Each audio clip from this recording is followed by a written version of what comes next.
let's go forward. And as I say, as a team, as a Suzuki manufacturer, we hope that we were able to prepare a good package for Andrea and Alex. And I'm sure that if the bike will be good, we have two riders that can bring Suzuki at the very top. So this is, let's say, is the target of our job. It's very difficult, we know, because MotoGP is a very competitive environment. But okay, we have some expectation, and we will try to do our best.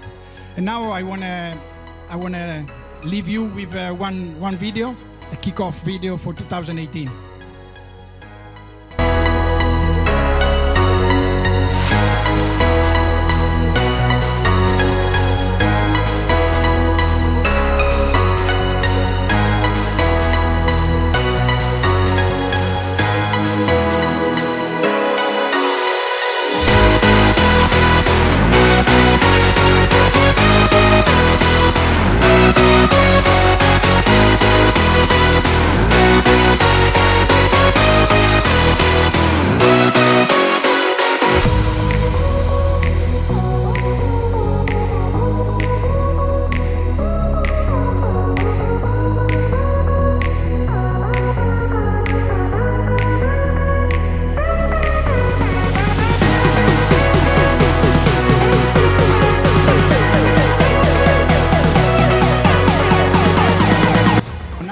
Go straight to the point, and let's see how the bike will be for 2018, and let's take away unveiling. Let's unveil the bikes.